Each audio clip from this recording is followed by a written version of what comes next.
নমস্কার বন্ধুরা, আশা করি সবাই সুস্থ আছেন, ভালো আছেন।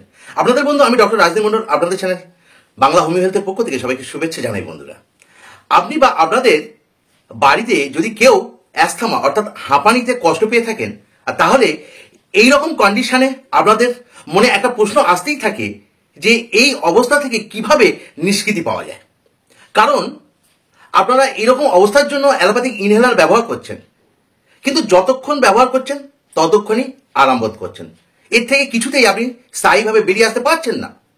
কারণ এই ইনহেলার যতক্ষণ ব্যবহার করেন ততক্ষণই আপনাকে আরাম দিয়ে থাকে, আর আবার যে সেই অবস্থায় ফিরে আসেন যখন ব্যবহার করেন না। তবে বন্ধুরা, আমি দাবি করতে পারি যে আপনাদের হাঁপানিকে সারিয়ে তুলতে যদি কেউ পারে, সে হচ্ছে হোমিওপ্যাথিক চিকিৎসা ব্যবস্থা। কারণ এই অ্যালোপ্যাথিক ইনহেলার আপনাকে কখনোই চিরস্থায়ীভাবে সারিয়ে তুলতে পারবে না।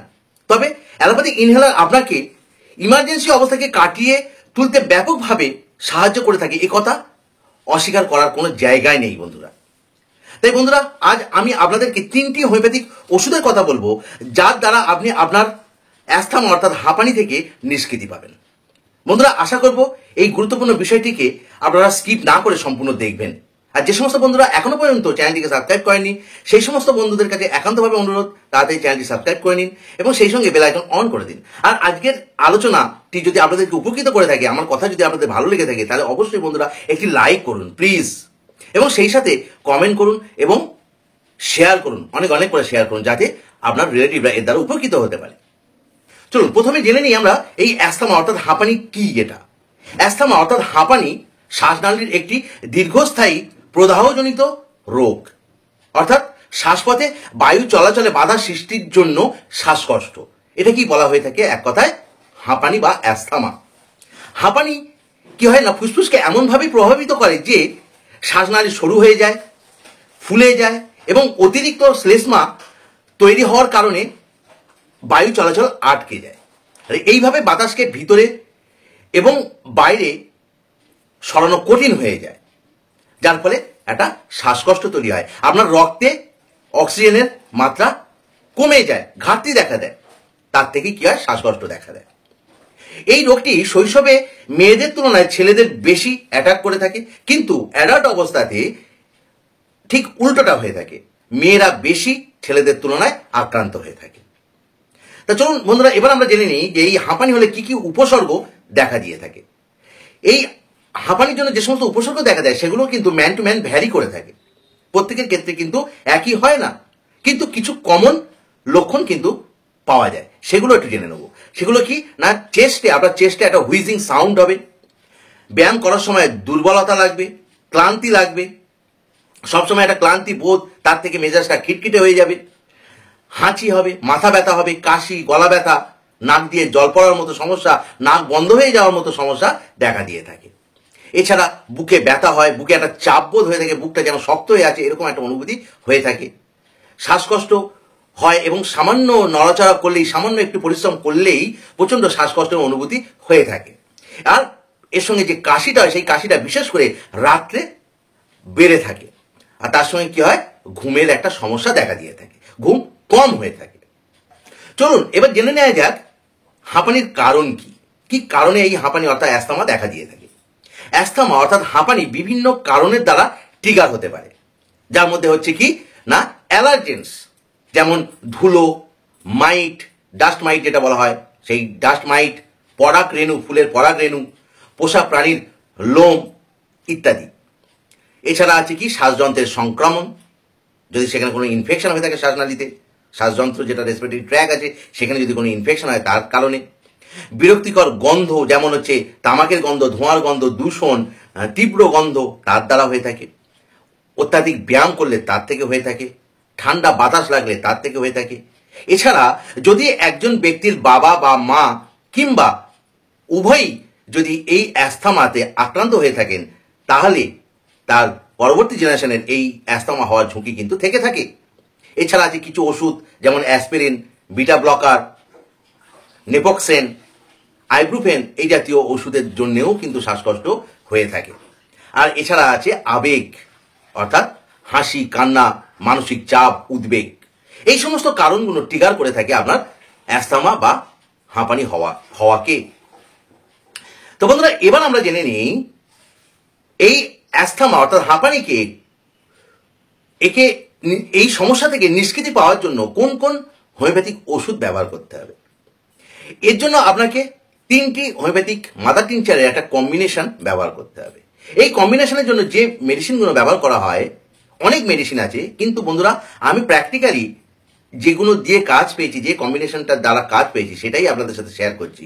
এই কম্বিনেশনের জন্য যে মেডিসিন দরকার সেটা হচ্ছে grindelia robusta mother tincture, aspidosperma mother tincture, আর হচ্ছে কি ইডিওডিকটিয়ন গ্লুটিনোসাম মাদার টিংচার। এই 3টি মাদার টিংচার দিয়ে আপনাকে কম্বিনেশন তৈরি করতে হবে, এবং এটিকে কিভাবে ব্যবহার করতে হবে সেটা আমরা পরে জানছি। প্রথমে আমরা জেনে নিই যে এই 3টি ওষুধ কোন কোন লক্ষণের মাধ্যমে আমাদের শরীরে কাজ করে থাকে সেইগুলো সম্পর্কে। প্রথমেই বলবো গ্রিন্ডিওলা রোবাস্টার কথা। এই গ্রিন্ডিওলা রোবাস্টা মাদার টিংচার, এতে যে লক্ষণগুলো থাকে সেটা হচ্ছে কি, শুয়ে থাকলে শ্বাস নেওয়া একেবারে কষ্টসাধ্য হয়ে যায়, অর্থাৎ শুয়ে থাকলে শ্বাসকষ্ট হয়, তার জন্য তাকে উঠে বসে থাকতে হয়, তাহলে সে ঠিকমতো শ্বাস নিতে পারে। এবং সেই সাথে কাশির সাথে ফেনাযুক্ত কফ বেরোতে থাকে। এই লক্ষণের উপরে গ্রিন্ডিওলা রোবাস্টা দুর্দান্ত কাজ করে। তবে এর গ্রেট সিমটম হচ্ছে কি, শুয়ে থাকলে শ্বাসকষ্ট, উঠে বসে থাকলে শ্বাসকষ্ট আর হয় না, সে ভালো স্বাচ্ছন্দ্য বোধ করে। দ্বিতীয় ওষুধ হচ্ছে কি অ্যাসপিডোস্পার্মা মাদার টিংচার। এই অ্যাসপিডোস্পার্মা ফুসফুসের জন্য একটি টনিক হিসেবে বিবেচিত হয়ে থাকে। এই ওষুধটি শ্বাসযন্ত্রের কেন্দ্রগুলিকে উদ্দীপিত করে রক্তের অক্সিডেশনের অস্থায়ী বাধা দূর করে রক্তে পর্যাপ্ত পরিমাণে অক্সিজেনকে যোগান দিয়ে থাকে, যার ফলে শ্বাসকষ্টটা কি হয়, লঘু হয়, কমে যায়। এবং তার সঙ্গে আর যে সিমটমস থাকে সেটা হচ্ছে কি, একটু পরিশ্রম করলেই শ্বাসকষ্ট হতে থাকে। আর বিশেষ করে এই ওষুধটি কার্ডিয়াক অ্যাস্থমার জন্য কিন্তু এটি বিউটিফুল মেডিসিন। নেক্সট হচ্ছে কি ইডিওডিকটিয়ন গ্লুটিনোসাম মাদার টিংচার। এই ইডিওডিকটিয়ন গ্লুটিনোসাম মাদার টিংচার, এর বিশেষ লক্ষণ হচ্ছে কি, যখন অত্যাধিক শ্বাসকষ্ট হয়, সেই শ্বাসকষ্ট যদি এক্সপেক্টোরেশন হয়, অর্থাৎ যদি কফ বেরিয়ে আসে, অর্থাৎ একটা পেশেন্ট যদি অ্যাস্থমাতে আক্রান্ত হয়েছেন এবং তার সঙ্গে সে অনেকটা কফ যদি বার করে দেয় শ্বাসকষ্টের সময়, সেই সময় সেই শ্বাসকষ্টটা একটু আরাম বোধ করে থাকে। ভেরি বিউটিফুল মেডিসিন, দারুণ রেজাল্ট বন্ধুরা। এই 3টি মাদার টিংচারকে নিয়ে আপনাকে একটা কম্বিনেশন বানাতে হবে। এবার জেনে নিই এটিকে কিভাবে ব্যবহার করতে হবে। না, হাফ কাপ জলে প্রতিটি থেকে 5 ফোঁটা করে ওই জলের সাথে মিশিয়ে খেতে হবে। কিন্তু কিভাবে খেতে হবে, যদি প্রচন্ড পরিমাণে শ্বাসকষ্ট হয়ে থাকে, অর্থাৎ বলতে পারেন অ্যাকিউট সিচুয়েশন, প্রচন্ড শ্বাসকষ্ট হচ্ছে, সেই অবস্থাতে এই 3টি ওষুধ থেকে ওই 5 ফোঁটা করে হাফ কাপ জলের সাথে মিশিয়ে আধা ঘন্টা পর পর খেতে দিতে হবে, যতক্ষণ না তার শ্বাসকষ্টটা কমে আসছে। তারপর তাকে দিনে 3 বার করে দিতে হবে অত্যন্ত 2 সপ্তাহ। দেখবেন আপনার শ্বাসকষ্ট থেকে আপনি অনেক অনেক অনেকটাই নিষ্কৃতি পাচ্ছেন, ইনহেলার আপনাকে নিতে হচ্ছে না। তবে এখানে একটি বিষয় মাথায় রাখতে হবে, যখন এই হাঁপানি দীর্ঘকালীন সমস্যা হয়ে থাকে, তখন কিন্তু আপনার সমস্ত বিবরণী শুনে, অর্থাৎ আপনার প্রেজেন্ট কমপ্লেন, তার সঙ্গে জেনারেল সিমটমস এবং তার সঙ্গে আপনার পাস্ট হিস্ট্রি এবং ফ্যামিলি হিস্ট্রি নিয়ে, অর্থাৎ টোটালিটি অফ কেস টেকিং করে আপনার একটা কনস্টিটিউশনাল মেডিসিনকে সিলেকশন করতে হবে। সেই কনস্টিটিউশনাল মেডিসিনের সাথে যদি এই কম্বিনেশনটাকে ব্যবহার করতে পারেন, তাহলে আমি কথা দিচ্ছি বন্ধুরা, আপনারা এই সমস্যা থেকে চিরতরে মুক্তি পাবেন। আমি রেজাল্ট পেয়েছি বন্ধুরা, তাই আপনাদেরকে জোর দিয়ে বলছি।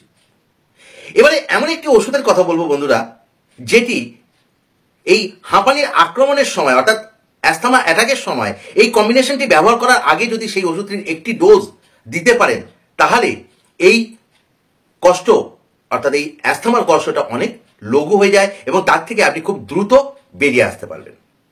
দারুণ রেজাল্ট পাবেন, এক্সেলেন্ট রেজাল্ট পাবেন। এর জন্য আপনাকে যে মেডিসিনটি ব্যবহার করতে হবে এই কম্বিনেশনটি ব্যবহার করার আগে, সেটা হচ্ছে কি, প্যাসিফ্লোরা ইনকার্নাটা মাদার টিংচার। এই প্যাসিফ্লোরা মাদার টিংচারটি অ্যাস্থমা অর্থাৎ হাঁপানির জন্য বলতে পারেন একেবারে স্পেসিফিক একটি মেডিসিন। অ্যাস্থমা অর্থাৎ হাঁপানির আক্রমণের সময় এটি একটি ডোজ দিতে হবে, অর্থাৎ হাঁপানির আক্রমণের সময় 2 চামচ জলে 30 ফোঁটা এই প্যাসিফ্লোরা মাদার টিংচার মিশিয়ে খেতে দিতে হবে একবার। তার আধা ঘন্টা বা 1 ঘন্টা পরে থেকে আপনি এই হোমিওপ্যাথিক কম্বিনেশনটি ব্যবহার করুন, দেখবেন এক্সেলেন্ট রেজাল্ট পাবেন বন্ধুরা। এছাড়া কিন্তু এই অ্যাস্থামার জন্য কারণ ভিত্তিক, লক্ষণ ভিত্তিক আরও অনেক মেডিসিন আছে, প্রচুর প্রচুর মেডিসিন আছে। সেগুলো সব এখানে বলা সম্ভব হলো না। সেটা নিয়ে আবার পরবর্তী একটা এপিসোড অবশ্যই নিয়ে আসবো। তাই বন্ধুরা চ্যানেলের দিকে লক্ষ্য রাখুন। তো ওকে বন্ধুরা, এই ছিল আজকের আলোচনা। যে আলোচনার মাধ্যমে আপনি ইনহেলার না ব্যবহার করে আপনি আপনার অ্যাস্থমাকে অর্থাৎ হাঁপানির মতো সমস্যাকে হোমিওপ্যাথিক ওষুধ দ্বারা কিভাবে নির্মূল করবেন তার উপর আলোচনা। আশা করি আজকে আলোচনা আপনাদেরকে উপকৃত করতে পেরেছে। যদি আপনারা উপকৃত হয়ে থাকেন বন্ধুরা, তাহলে অবশ্যই একটি লাইক করুন এবং সেই সঙ্গে অনেক অনেক করে শেয়ার করুন। আর যে সমস্ত বন্ধুরা এখনও চ্যানেলটি সাবস্ক্রাইব করেনি, সেই সমস্ত বন্ধুরা তাড়াতাড়ি চ্যানেলটি সাবস্ক্রাইব করে নিন এবং সেই সঙ্গে বেল আইকন অন করে দিন। সবাই ভালো থাকুন, সুস্থ থাকুন, অ্যাস্থমা থেকে দূরে থাকুন। জয়তু হ্যান্ডম্যান, জয়তু হোমিওপ্যাথি। ধন্যবাদ বন্ধুরা।